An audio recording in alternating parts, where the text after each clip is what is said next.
Hey everyone, what's up? This is Dr. Charlie PT. Hope you are doing well. On this video, I want to answer the question of what does it mean if you have symptoms that are shifting from side to side, that seem to move and shift around and tend to do so for no apparent reason. I just had a guy reach out to me and said, hey, sciatica pain one day on the left leg and then sciatica pain on the other leg the next day, right? But when I feel it on the right side, the left is good. When I feel it on the left side, the right is good.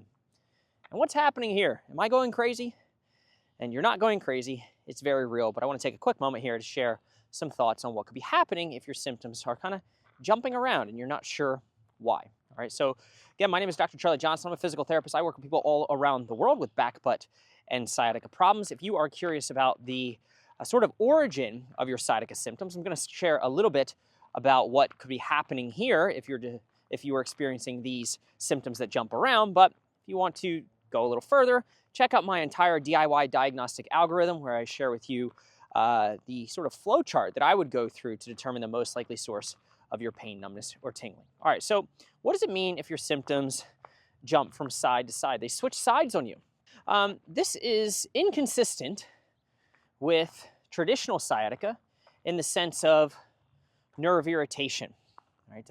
An inflamed nerve root which is causing pain, numbness, or tingling going down the leg or into the foot, usually caused by a disc problem. It could be other things that cause sciatica, as sciatica is more of a symptom than it is sort of a diagnosis, all right? There's something usually causing the sciatica, all right? Disc problem being number one, joint problems, arthritis, stenosis, and other things being other causes, all right? And so the first thing we generally jump to, if we have some type of sciatica, is we jump to, it being some problem in the back or in the butt, piriformis syndrome, or in the leg, maybe some pinched nerve somewhere else. And while that may be true, it may not be true. And so when sciatica is due to a problem, a structural problem in the body, some type of irritation of the nerve, we don't see that one day or one moment the left side is inflamed and then that all clears up, the entire inflammatory process comes to a halt, and then it decides to shift to the other leg, and then that nerve becomes inflamed, that leg becomes angry, and then when that nerve clears up, then it goes back to the other side, right? We tend not to see this shift in symptoms. And if you think about it, it sort of makes sense, right? If you have a disc bulge back into the right side that's, say, irritating the L5-S1 nerve root, then you would expect that symptoms, if due to that disc on the right side, I think that's what I said, irritating the L5-S1 nerve root, would be, number one, in the distribution or the area of where that L5-S1 nerve root supplies feeling, which would be to the butt, to the back of the thigh, to the calf, and then to the bottom of the foot, the heel, and then to the two little pinky toes. And that it would be on that side. The disc is bulging back into the right, you'd have symptoms on the right side. You wouldn't have symptoms on the right side sometimes, and then it would go to the left side, but the right side clears up.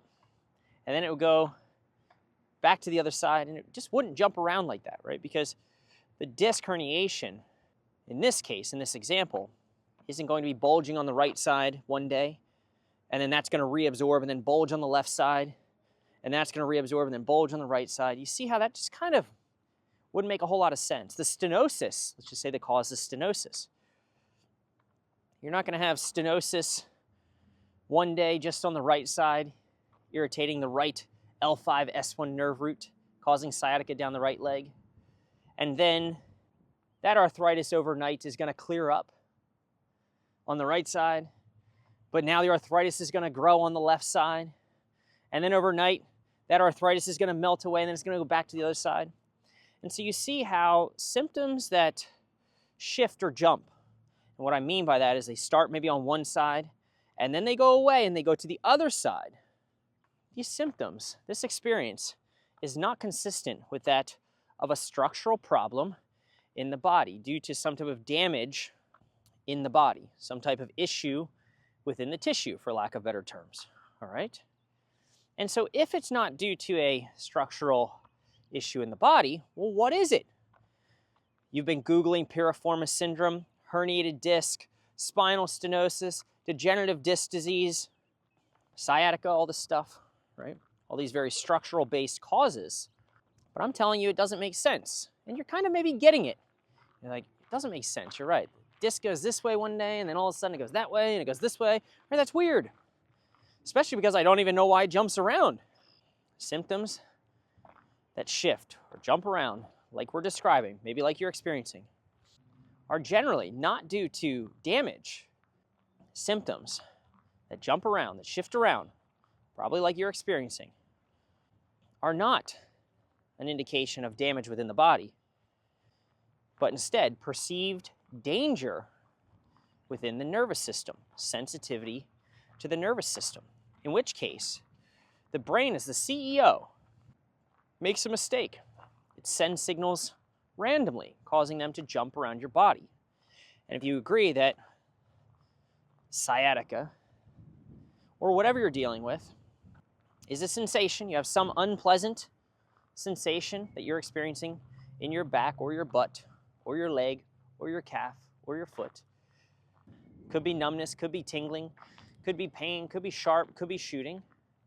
If you agree that sensations can only be experienced when you've got your head on your shoulders, meaning your brain is what allows you to experience and feel sensations, regardless of the cause, then you can best understand, or potentially understand, the symptoms that shift or jump around are simply a mistake made by sensitive nervous system, one whereby you've potentially trained your brain in response to fear, worry, doubt, concern, stress, anxiety, frustration, something that puts you in fight or flight to produce physical symptoms. And in this case, you might be Googling a disc problem or spinal stenosis or arthritis or piriformis syndrome or an SI joint issue or pain, numbness, tingling going down the leg. But that's all it is. It's pain, numbness, tingling going down the leg. It doesn't have to be caused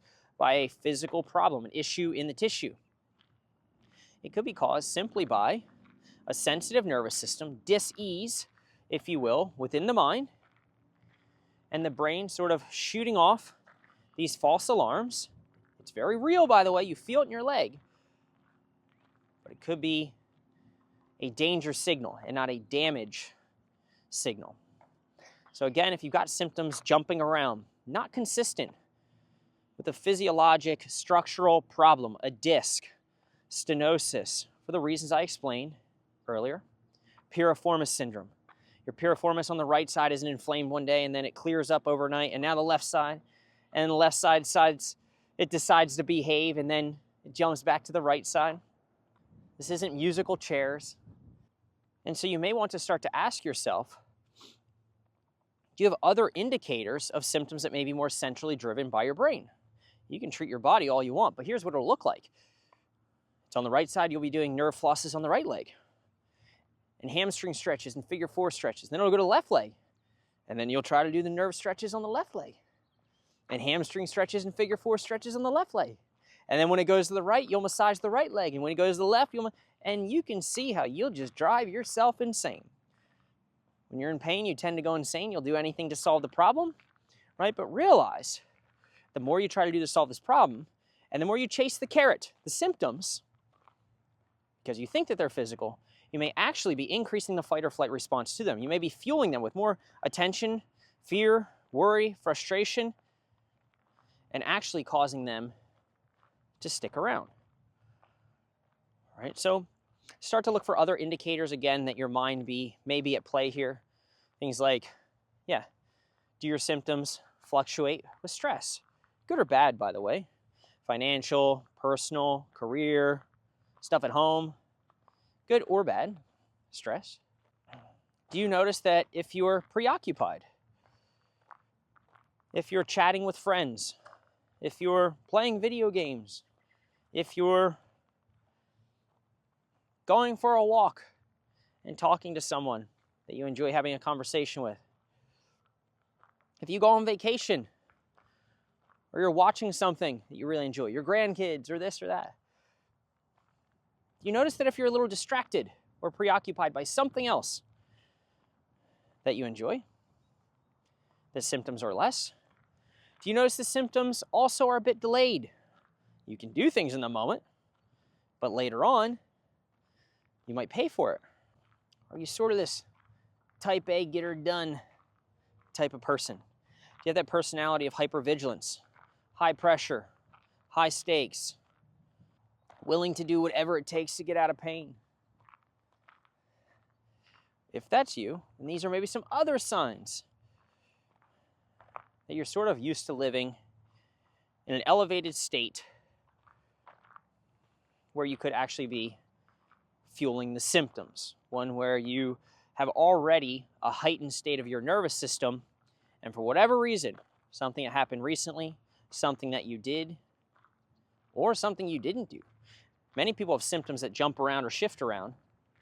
They can't even recall what started it. They don't have a clear injury. They want to place the blame on a disc or a piriformis problem or this or that, but they can't even remember when they hurt it. Or when they heard it was so long ago, it makes no sense that it wouldn't be healed by this point. All right, so hopefully this answers your question. A lot of people are stumped, right, when symptoms are shifting or jumping from side to side, back and forth, and they can't seem to figure it out.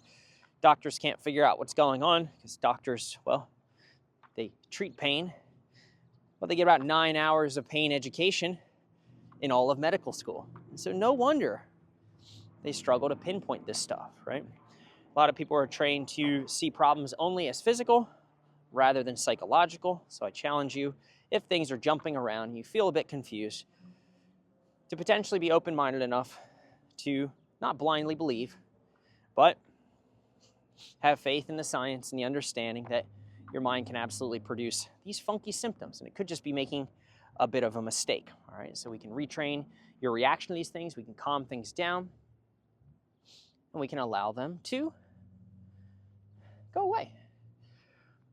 All right, maybe a different perspective for you again if symptoms are all over the place and you're a little bit confused. Let me know your thoughts below in the comments. Was this helpful? Was this different? Did this open your eyes to another possibility that now you need to go explore because you want to get it done and get rid of your pain? Not so fast, slow down. Let me know your thoughts below in the comments. And by the way, if you're interested in getting some help because you don't want to be researching any more than you have to and you value your time and you want to solve this as quickly and as efficiently as possible, there are links in the comments and the descriptions. We work with people all around the world with back, butt, and sciatica problems. Feel free to click the link, set up a time to chat, and allow me to review your case to see if we can help. Thanks so much, everyone. Chat soon.